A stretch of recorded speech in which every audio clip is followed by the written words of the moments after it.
మే 13వ తారీఖు ఎన్నికల తేదీ ఎప్పుడు వస్తుందా? పోలింగ్ స్టేషన్ ఎప్పుడు తీస్తారా? అందరూ కూడా వెళ్ళి జగనన్నకి ఓటు వేయాలా, ఫ్యాన్ గుర్తుకు ఓటు వేయాలని చెప్పేసి ఉర్రూతలుగుతా ఉన్నారు.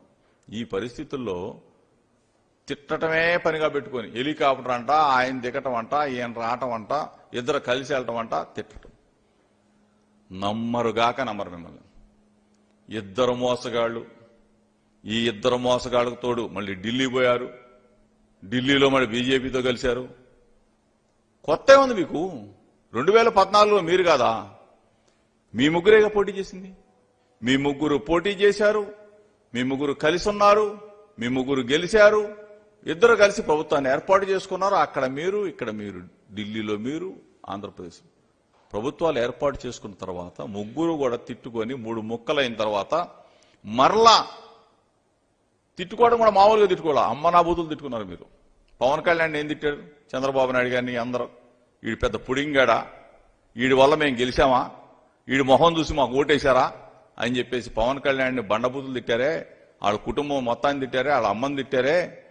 ఈ చంద్రబాబు నాయుడు మోడీ గారిని, మోడీ కుటుంబ సభ్యుల్ని మొత్తాన్ని తిట్టారు బండబూతులు. మళ్ళీ ఏ మొహం పెట్టుకుని కలుగుతారా మీరు? సిగ్గు శరం ఉందా? విలువలు ఉన్నాయా? విశ్వసనీయత ఉందా మీకు? మార్చిపారేస్తారు మీరు. మీకు అలవాటైపోయింది. మీకు మారుస్తారు. పవన్ కళ్యాణ్కి అయితే అన్ని మారుస్తాడు. అతనికి అలవాటైపోయింది ఇది. దుర్మార్గులారా, మీరు ఇష్టం వచ్చినట్టు అది బంగాళాఖాతంలో ఏంది గెలిపేది? మీ బొందా. రేపు రిజల్ట్స్ తర్వాత మిమ్మల్ని ఎక్కడ కలుపుతారో చూడండి జనం. అసలు రిజల్ట్స్ తర్వాత తెలుగుదేశం పార్టీ ఉండదు, చంద్రబాబు నాయుడు ఉండదు. అడ్రస్ గల్లంతే. ఈ పవన్ కళ్యాణ్ ఉండదు, జనసేన పార్టీ ఉండదు. మొత్తం కూడా సాపాదిని చదువుకొని హైదరాబాద్ దుకాణం, కేర్ ఆఫ్ హైదరాబాద్. ఈ 2 పార్టీల అడ్రస్ గల్లందు కాబోతా ఉన్నాయి. ఈ ఇద్దరు లీడర్లు కూడా, కుప్పంలో చంద్రబాబు నాయుడు, పిఠాపురంలో పవన్ కళ్యాణ్, ఇద్దరు కూడా అక్కడేమో సైకిల్ కూలిపోతుంది, ఇక్కడేమో గ్లాస్ పగిలిపోతా ఉంది. ఈరోజు ఒకటే చెప్తా ఉన్నాం, మనసు పెట్టాడు, ప్రజల మనసులు గెలుచుకున్నాడు. 3648 కిలోమీటర్ల సుదీర్ఘ పాదయాత్ర. ఆ పాదయాత్రలో ప్రజల సంకల్పం, ఆ సంకల్పమే మేనిఫెస్టో, ఆ మేనిఫెస్టోనే ప్రజల గడపకు చేరింది. ప్రజల గడపకు చేరింది. ప్రజల గడపకు చేరింది కాబట్టి ప్రతి గుండెలో జగన్ అన్న ఉన్నాడు. కాబట్టి ఈరోజు జనం మొత్తం జగనన్న జగనన్న జగనన్న. ఫ్యాను గుర్తు, ఫ్యాను గుర్తు, ఫ్యాను గుర్తు.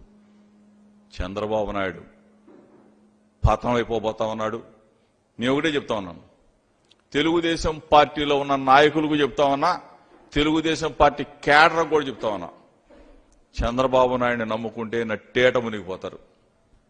ఇప్పటికైనా చాలా మంది తెలుసుకొని మా వైపు వచ్చేసారు. మొత్తం ఇటు పక్కన జనసేన ఖాళీ అయిపోయింది, ఇటు పక్కన తెలుగుదేశం ఖాళీ అయిపోతుంది.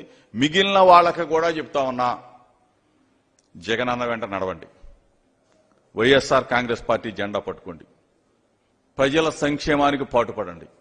మిమ్మల్ని కూడా లీడర్లుగా గుర్తిస్తాం, మీ ద్వారా పనులు చేపిస్తాం. తెలుగుదేశం పార్టీ నాయకులారా కదిలి రండి, జగనన్నకు జట్టుకట్టండి. ఈ రోజున ఎందుకు మీకు కొన్ని వర్గాల వాళ్ళు అంటున్నారు చంద్రబాబు నాయుడు మామ. ఎందుకు ఈరోజు జగనన్న పార్టీ చూడలేదే, కులం చూడలేదే, మతం చూడలేదే. ఆఖరికి అగ్రవర్ణాల్లో ఉన్న పేదలందరూ కూడా మొత్తం రైతు భరోసాతో లబ్ధి పొందారు, ఇన్పుట్ సబ్సిడీలో లబ్ధి పొందారు. లక్షలాది రూపాయలు మీ ఇళ్లకు చేరినాయి. ఎప్పుడన్నా చంద్రబాబు నాయుడు 14 సంవత్సరాల ముఖ్యమంత్రిగా ఉన్నప్పుడు మీ ఇళ్లకి ఇచ్చాడు రా బాబు? వినండి, మా మాట వినండి, రండి. చంద్రబాబు నమ్మొద్దు, మోసకారి. తెలుసు కదా మీకు కూడా. తెలుగుదేశం పార్టీ పెట్టిన అధ్యక్షుడు ఎన్టీ రామారావు గారు మీ నాయకుడిని పైకి పంపించేసిన గనుడిని మీరెట్టా నమ్ముతారు? ఇప్పటికైనా మారండి. ఆ ఉన్న కొద్ది మంది అయినా మారేసి చంద్రబాబు నాయుడిని పనికి రాడు అని చెప్పేసి చాలా మంది బయటకు వచ్చేసారు. మిగిలిన వాళ్ళు కూడా బయటికి రమ్మని చెప్పేసి చెప్తూ, అదేవిధంగా జూనియర్